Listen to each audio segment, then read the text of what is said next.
오늘 우리에게 주신 하나님의 말씀은 히브리서 13장 16절의 말씀입니다.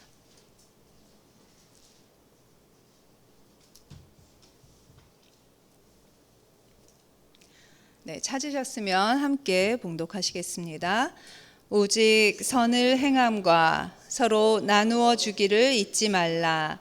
하나님은 이 같은 제사를 기뻐하시느니라. 아멘.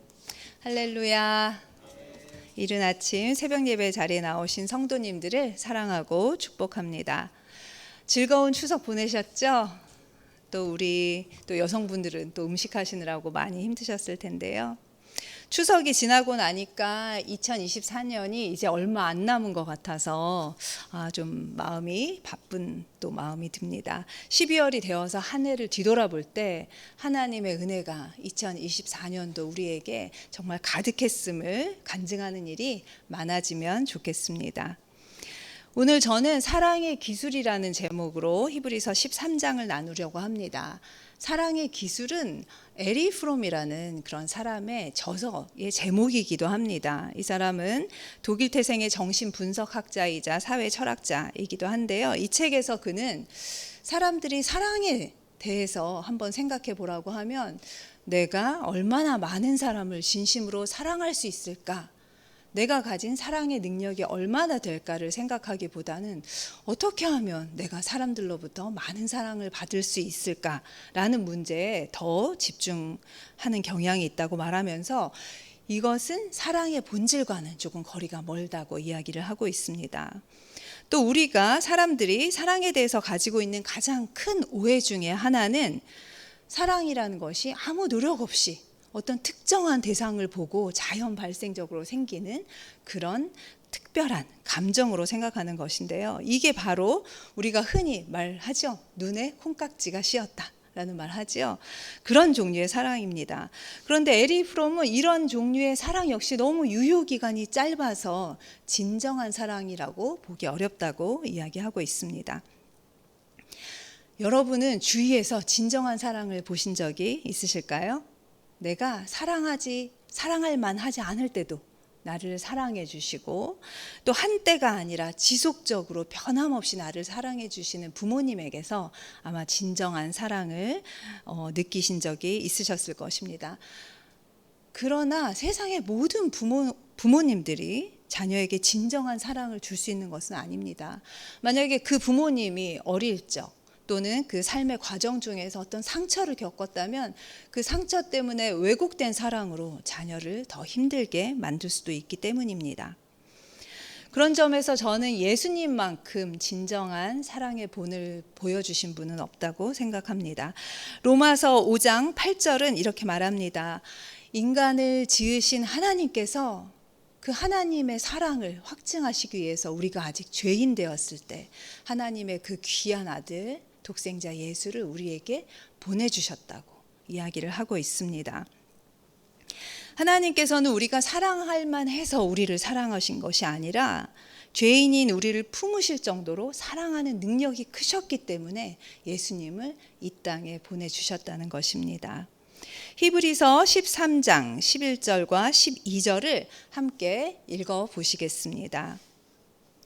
이는 죄를 위한 짐승의 피는 대제사장이 가지고 성소에 들어가고 그 육체는 영문 밖에서 불사름이라. 그러므로 예수도 자기 피로써 백성을 거룩하게 하려고 성문 밖에서 고난을 받으셨느니라. 아멘.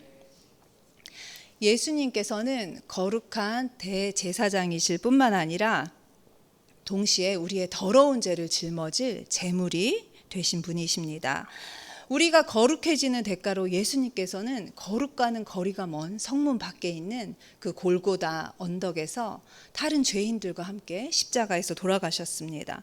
누가 이런 일을 할 수 있을까요? 이게 바로 아무나 할 수 없는 엄청난 사랑의 능력인 것입니다. 우리는 선천적으로 이기적인 본성을 가지고 태어났기 때문에 이런 사랑의 능력이 매우 부족합니다. 그래서 우리는 사랑의 기술을 배워야 합니다. 다행히도 예수님께서는 눈에 보이시는 하나님으로 이 땅에 오셔서 우리에게 사랑의 기술을 보여주셨습니다. 우리는 이제 그 사랑의 기술을 배우기만 하면 되는 것입니다. 오늘 본문에서 우리는 예수님이 가르쳐 주신 사랑의 기술 3가지를 찾을 수 있을 것 같습니다. 먼저 첫 번째 사랑의 기술은 우리가 날마다 대하는 사람들이 하나님께서 보내주신 천사일지도 모른다고 생각하는 것입니다. 1절과 2절을 읽어보시겠습니다. 형제 사랑하기를 계속하고 손님 대접하기를 잊지 말라.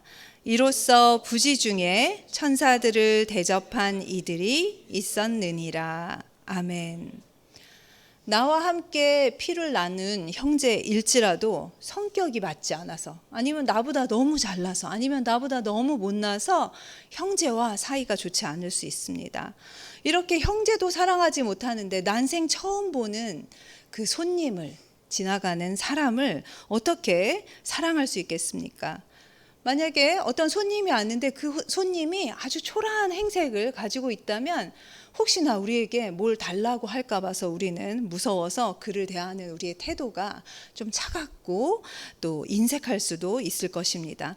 그럴 때 혹시 그들의 정체가 하나님께서 우리를 테스트하기 위해서 보내주신 천사라, 하나님께서 보내주신 천사라고 생각하면 어떨까요? 아마 우리의 자세가 달라질 수도 있을 것입니다.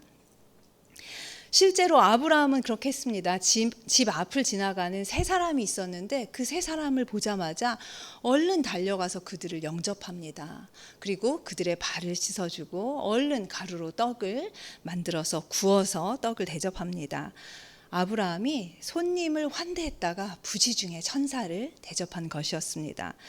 하나님께서 이런 아브라함에게 어떻게 복을 주시지 않을 수 있겠습니까? 만약 우리가 겉모습만 보고 사람을 대우하거나 또 우리 형제에게 시기와 질투, 멸시를 느끼는 감정이 있으시다면 이 아브라함을 기억하셨으면 좋겠습니다.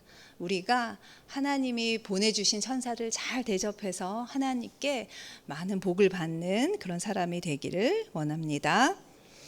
두 번째 사랑의 기술은 공감입니다. 3절을 한번 읽어보시겠습니다. 너희도 함께 갇힌 것 같이 갇힌 자를 생각하고 너희도 몸을 가졌은즉 학대받는 자를 생각하라. 아멘. 동정과 공감은 비슷한 것이지만 비슷하게 들리죠. 그 차이를 잘 모를 때가 있는데요. 근본적으로는 조금 다른 감정이라고 합니다. 동정은 철창 밖에 있는 사람이 철창 안에 있는 사람을 보면서 저 사람 얼마나 힘들까, 좀 불쌍하다. 나와는 다른 처지의 사람을 생각하는 감정입니다. 하지만 공감은 철창 안에 있는 사람과 같이 나도 철창 안에 있는 상상을 하면서 아니면 정말로 실제로 그 철창 안에 같이 들어가서 그 사람이 느끼는 것과 똑같은 감정을 느껴보는 것입니다. 예수님께서 이렇게 하셨죠. 우리와 똑같은 혈과 육의 모습으로 이 땅에 오셔서 우리가 느끼는 수치와 두려움과 공포를 함께 공감하셨습니다. 어쩌면 그렇게 공감하셨기 때문에 예수님께서는 우리를 정말로 불쌍히 여기셔서 그 두려운 십자가 죽음을 피하지 않고 끝까지 그 사랑의 행위를 감당하셨는지도 모르겠습니다. 그런데 지금 예수님께서는 예수님의 본을 받아서 우리도 그렇게 하라고 명령하고 계신 것입니다.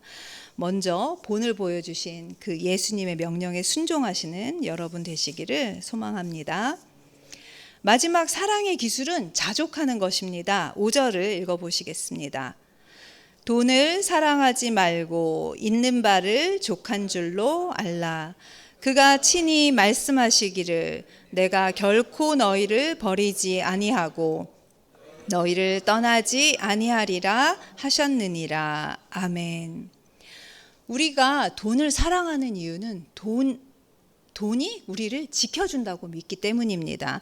돈이 있어야 자식에게도 사람들에게도 무시받지 않고 돈이 있어야 우리가 행복할 수 있다고 생각하다 보니 어느새 우리는 사람보다 돈을 더 사랑하게 되었습니다.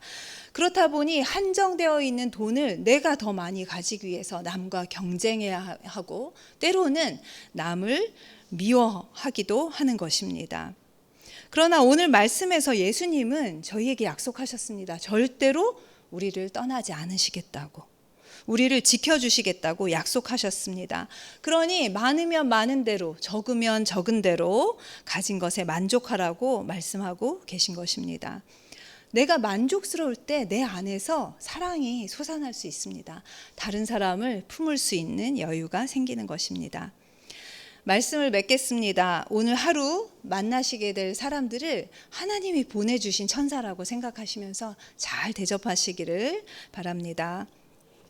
또 만약 고통 중에 있는 사람이 있다면 그 고통 속으로 함께 들어가 보시면 좋겠습니다. 나와는 다른 사람, 나는 아니야가 아니라 나도 그런 일을 당할 수 있다고 생각하심으로 그 고통에 깊이 공감해 보시면 좋겠습니다. 그리고 내가 가진 것, 지금 내가 처한 상황에 불평하지 마시고 하나님께서 나와 함께 하신다는 것을 믿으심으로 만족하시길 바랍니다. 감사하심으로 다른 사람에게 기꺼이 나의 것을 나누어 주실 수 있는 여유가 생기셨으면 좋겠습니다. 네, 기도하겠습니다. 사랑과 은혜